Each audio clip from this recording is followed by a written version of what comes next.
Bonjour et bienvenue sur le podcast Explore Japon, le podcast qui explore le Japon sous toutes ses coutures. Des conseils voyages, de la culture ou bien de la vie de tous les jours en passant par l'apprentissage du japonais, partons ensemble 2 fois par semaine pour ce magnifique pays qu'est le Japon.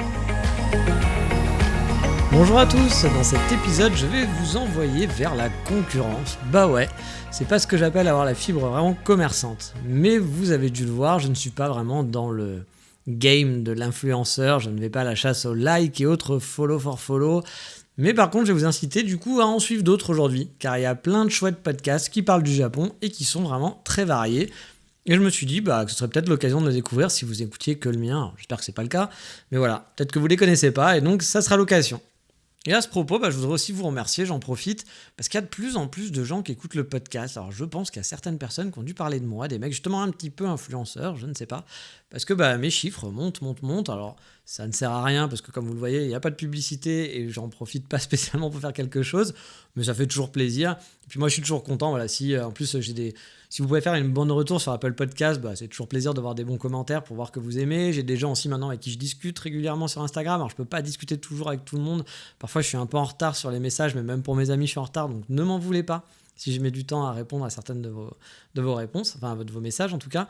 Mais en tout cas ça fait plaisir parce que même pour vous dire, avant j'avais donc 2 épisodes par semaine, vous le savez, depuis cet été je suis passé à 1 épisode par semaine et au niveau des chiffres maintenant je fais autant d'écoutes avec un seul épisode par semaine que quand j'en avais 2, donc ça veut dire que les chiffres cet été ont été multipliés par 2.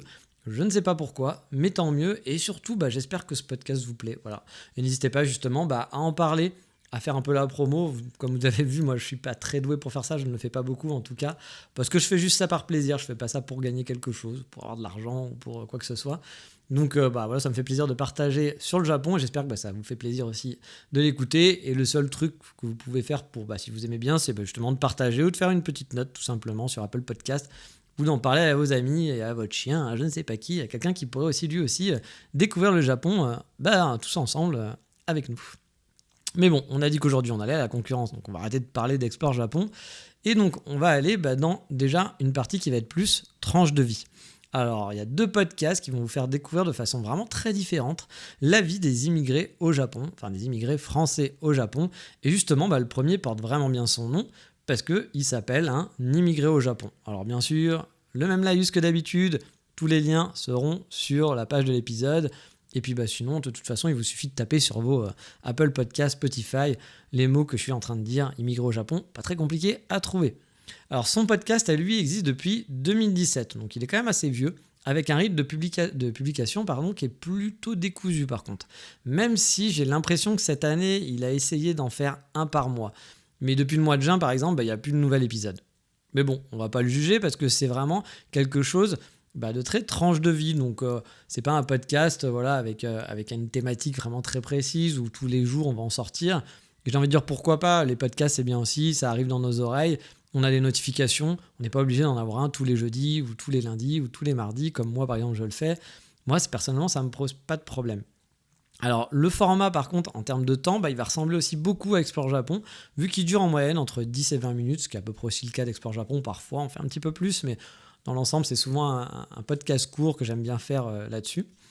Et donc dans ce podcast, Guillaume Battard, qui est donc le fameux immigré au Japon, qui vit à Osaka, il va vous exposer tout simplement sa vie de tous les jours au Japon. Il parle de sujets qui vont être vraiment très personnels et très variés. Alors c'est pas un podcast pro, c'est pas un podcast qui va aussi vous parler voyage, qui va vous faire découvrir le Japon, etc. Il faut vraiment le plus le prendre comme un blog au final, qu'on lirait pour découvrir le quotidien d'un Français au Japon et avec qui on va s'attacher ou pas, ça dépend des personnes bien entendu. Mais voilà, là il va nous parler de ses enfants, de savoir de la rentrée de ses enfants, comment ça se passe, de sa femme, de sa relation avec sa femme, de sa relation qu'il peut avoir avec certains étudiants ou des questions qu'on peut lui poser en tant que Français, les relations qu'il a avec des Japonais. Des différents petits boulots qu'il va faire, par exemple. Vous pouvez en apprendre un peu plus sur son quotidien, le quotidien de quelqu'un de normal au final, qui vit au Japon, et loin de parfois les choses qu'on peut avoir, c'est-à-dire des petits success stories ou d'expatriés qui sont venus avec des ponts d'or, qui sont venus avec des super boulots et qui ont une vie super chamée au Japon, ou des gens qui vont vous faire voyager, des gens qui vont vous faire rêver, vous dire regardez, je suis là-bas, regardez, enfin vous voyez un peu le Instagrammable, tout ça, etc. Là on est vraiment très très loin de tout ça, c'est vraiment une vie lambda de quelqu'un lambda qui vous raconte sa vie lambda. Et c'est intéressant du coup, même si c'est pas un pro, même si c'est pas un podcasteur pro, voilà, ça reste quand même sympa à écouter. Un autre podcast dans le même thématique, dans la thématique de tranche de vie d'immigrés, c'est celui de Gaijin-san. Alors là, on n'est pas du tout dans le même format. On est sur un format qui est très différent et qui va durer souvent entre 1 voire 3 heures. Donc c'est vrai que moi, par exemple, des podcasts de 3 heures, je trouve ça un petit peu plus compliqué à écouter, j'ai un petit peu plus de mal. Mais c'est pas pour autant que c'est moins bien. Au contraire, c'est vraiment sympa ce qu'ils font. Ils sont 3 au final à faire l'émission, ce qui explique aussi c'est beaucoup plus long, ils ont beaucoup plus de choses à raconter. Et du coup, c'est plus dynamique. Bon, moi, par exemple, quand j'ai lancé le podcast Explore Japon, j'avais un petit peu peur que ça soit chiant, d'avoir un mec à écouter qui vous raconte sa vie et qu'il n'y a pas d'interaction, il n'y a pas d'échange. Je me suis dit, je suis pas sûr que les gens vont vouloir écouter ça. Bon, finalement, il y a quand même pas mal de gens qui écoutent le podcast et j'en suis assez content, et tant mieux si ça leur fait plaisir. Mais là, on est vraiment dans un format qui m'aurait intéressé un peu plus, c'est-à-dire des échanges. C'est un échange entre trois personnes qui vivent là-bas, qui vivent à Tokyo, qui sont des amis, et qui vont parler de leur quotidien. Et contrairement du coup au podcast Un immigré au Japon qui se passe à Osaka dans le Kansai, là ça se passe à Tokyo. C'est 3 personnes qui vivent à Tokyo et dans la banlieue de Tokyo. Et à savoir que je connais un des 3 initiateurs du projet. Il s'agit de Mathieu de Tokyo Visit, que vous connaissez peut-être, et pour qui j'ai fait son site web l'année dernière. C'est quelqu'un que j'apprécie beaucoup, qui est vraiment très sympathique, et je vous invite le jour où vous pourrez repartir au Japon à aller découvrir son activité. Parce que c'est, je pense, alors j'adore, vous savez, les Japon Safari en guide, mais je pense que Mathieu fait du très très bon boulot aussi. J'ai jamais été un client, donc je peux pas vous donner un retour en tant que client, je vais pas vous mentir en vous disant c'est super, sachant que je ne l'ai jamais fait. Mais de ce que j'ai pu voir, comme j'ai pu discuter avec lui, je pense que c'est le genre de guide qui me plairait un peu comme les Japon Safari. Encore une fois, je ne suis pas sponsorisé, il ne m'a pas donné de l'argent, au contraire, si, il m'a payé, mais pour faire son site web, donc voilà. Donc je ne suis pas sponsorisé du tout, au contraire. Mais voilà, ça me paraît être un guide plutôt sympa. Et puis vous pouvez le découvrir du coup dans ce podcast et découvrir un petit peu mieux la personne. Il poste des super photos aussi sur son compte Instagram. Si vous n'êtes pas trop podcast, je vous invite vraiment à suivre son compte Instagram parce qu'il fait vraiment des super photos sur Tokyo et c'est vraiment très très chouette de le suivre. Donc ce podcast, Gaijin-san, il a maintenant 2 ans, il a été lancé en 2018, il compte environ 19 épisodes si je dis pas de bêtises et il y a 2 hors-série. Alors là aussi, du coup, on suit la vie de ces 3 amis francophones qui vont parler de leur actualité tout simplement, ou parfois ils vont aussi parler de sujets liés à l'actualité. Moi, j'ai souvenir, par exemple, que dans certaines émissions, ils allaient parler de la rentrée des classes, de comment ça se passait. Un des podcasteurs avait un enfant qui rentrait au collège, au lycée, je ne sais plus, et qui expliquait comment ça se passait pour elle, comment ça se passait, par exemple, dans l'école, quand elle devait s'inscrire à un club de badminton, comment ça se passait dans le club de badminton, que c'était très difficile pour sa fille, qui s'inquiétait un petit peu. Et du coup, c'est vraiment intéressant parce qu'on suit le quotidien vraiment concret de ces gens. Et ils vont nous parler aussi, par exemple, de leur activité.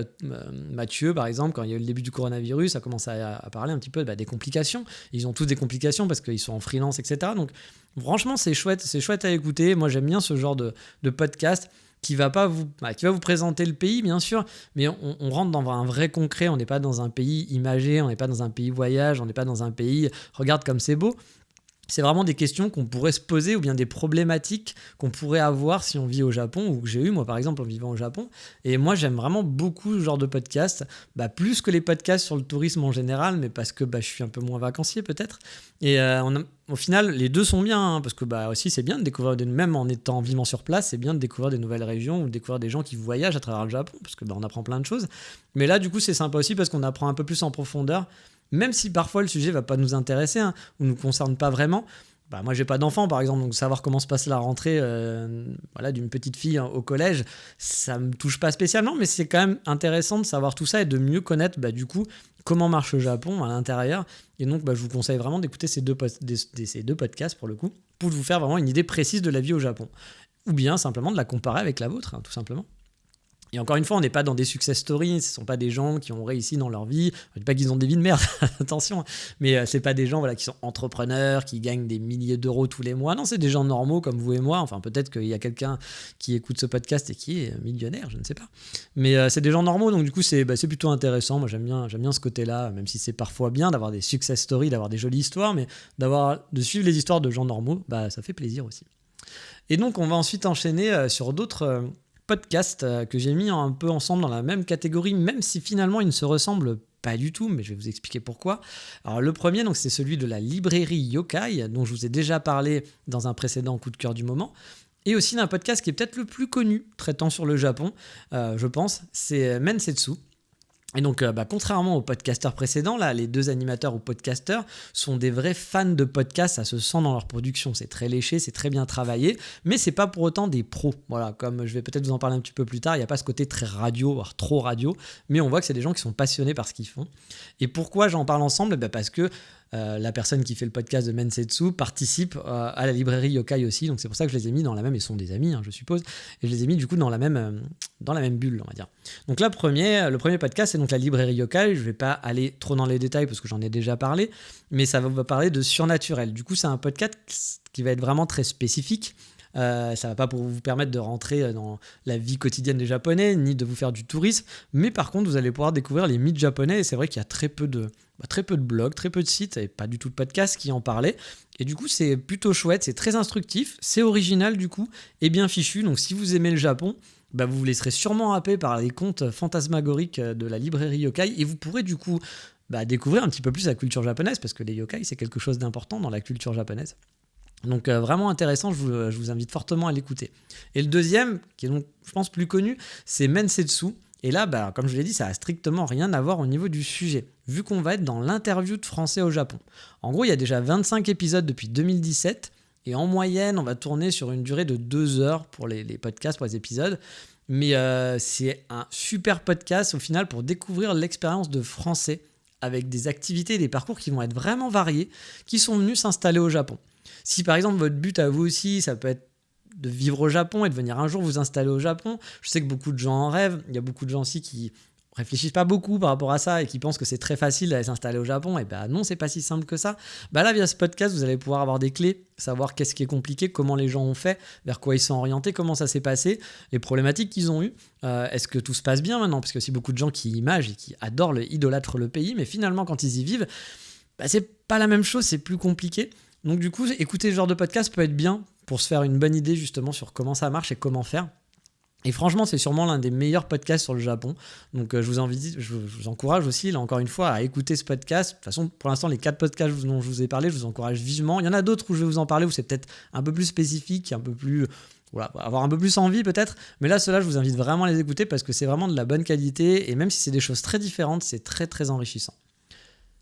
Ensuite, on va parler un peu manga, parce que forcément le Japon c'est aussi les mangas, et même si c'est vrai que ça fait très très longtemps que j'écoute plus ce podcast-là, spécifique, non pas pour des raisons de qualité, parce que ça aurait baissé, après je sais pas, parce que ça fait longtemps que j'ai pas écouté, donc peut-être que la qualité a baissé, je ne sais pas, mais juste que j'ai arrêté de lire des mangas, j'en ai déjà parlé plein de fois, et j'ai arrêté d'en consommer, donc du coup, forcément, j'essaye de moins me tenter en écoutant des podcasts ou en allant voir des choses, quoi.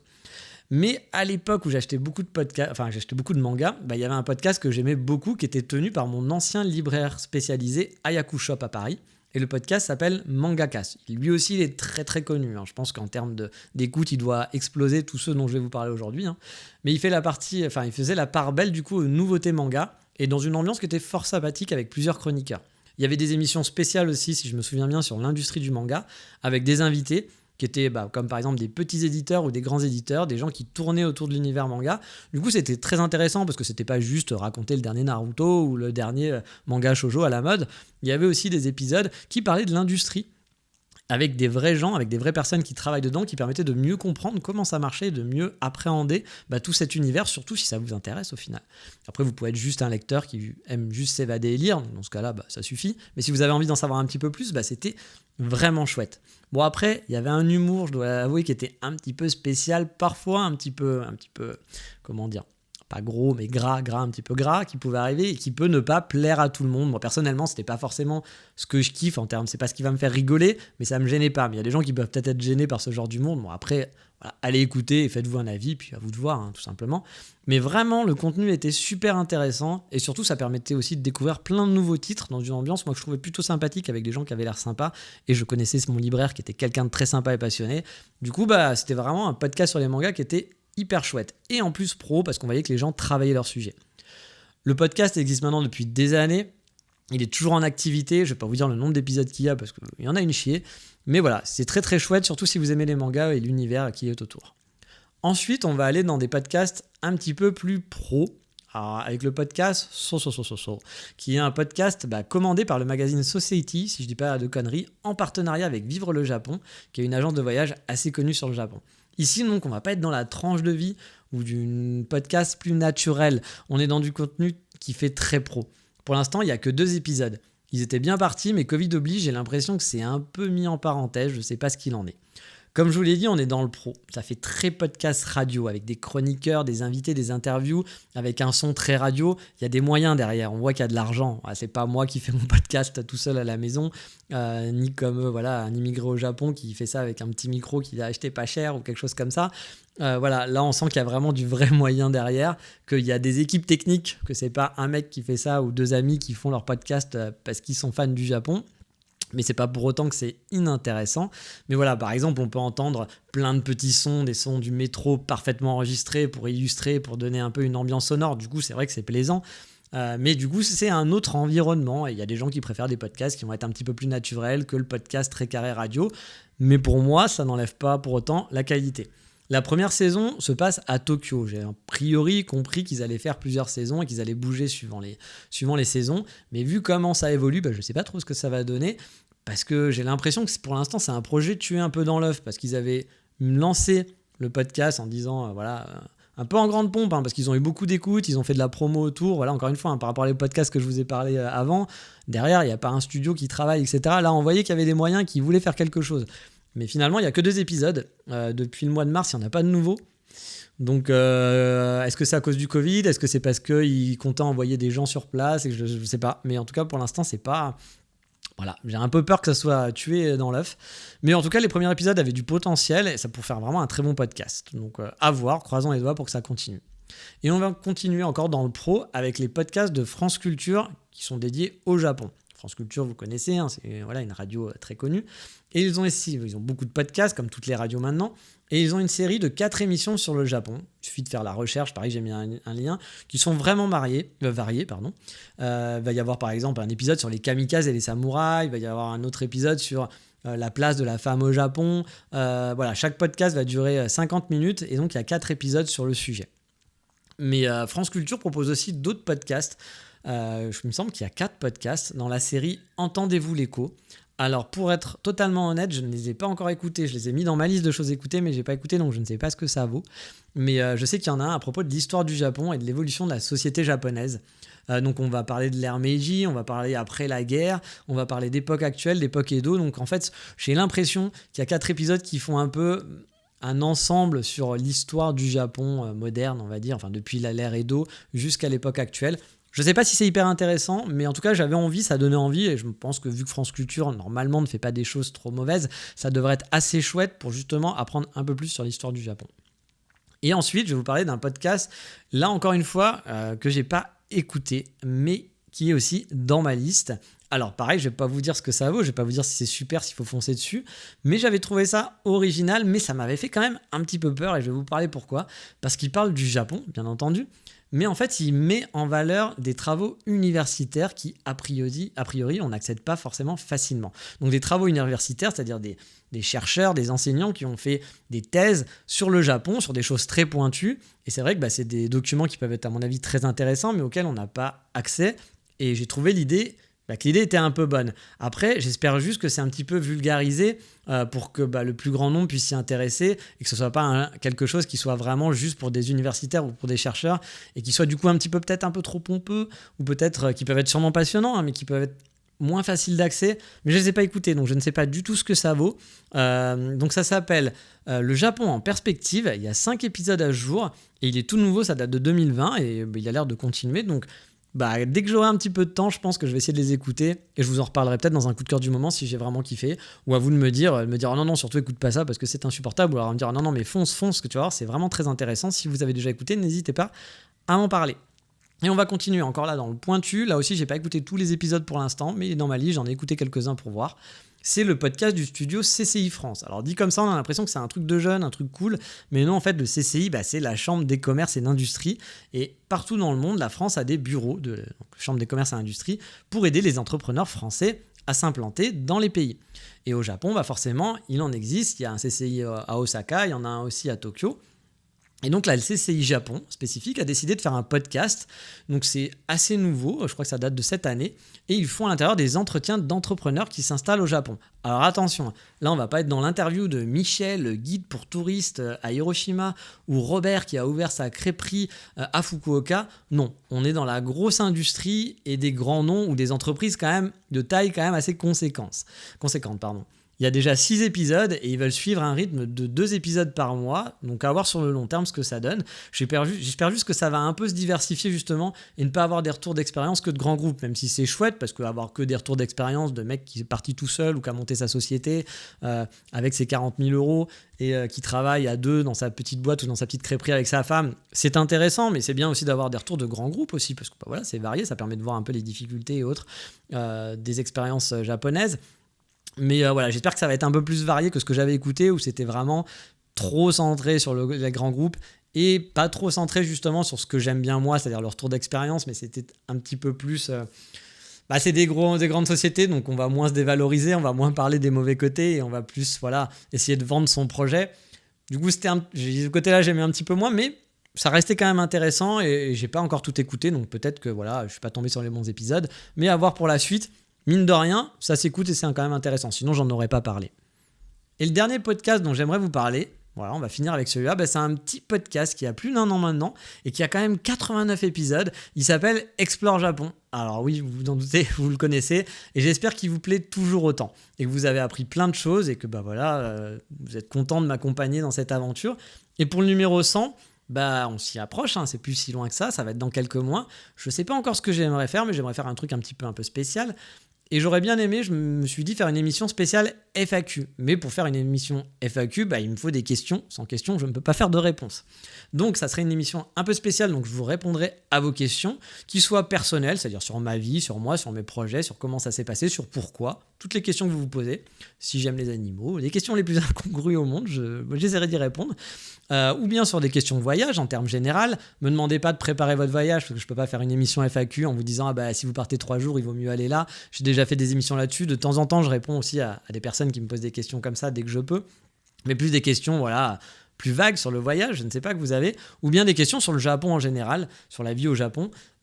N'hésitez pas à les faire. De me faire par mail, ça sera le plus simple, soit sur Instagram, soit par mail. Mon mail, c'est Nicolas, comme le prénom, @nj.me, donc ngee.me. Donc vous pouvez m'envoyer ces questions là-dessus. J'ai mis le mail sur la page Explore Japon si vous avez vraiment envie de me poser des questions.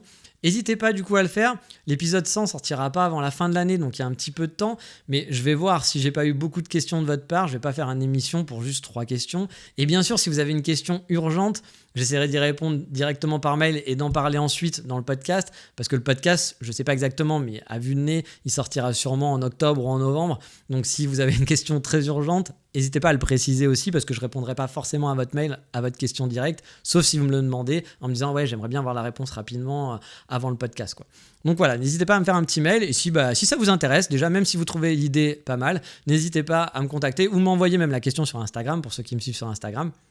N'hésitez pas à m'envoyer un petit message ou sur Facebook avec votre question et comme ça je ferai une petite compile et une émission spéciale pour les 100. Je sais pas si vous trouvez ça intéressant, mais moi je trouve que ça peut être un peu sympa. Mais sur ce, pas de coup de cœur du moment parce que l'épisode est un petit peu long. Je vous dis juste à bientôt pour un prochain épisode. Et j'ai oublié quel sera le prochain épisode. C'est pas très bien, si vous me donnez 2 secondes, j'ai retrouvé. Car oui, dans le prochain épisode, on va sûrement se balader, même c'est sûr, à Kanazawa.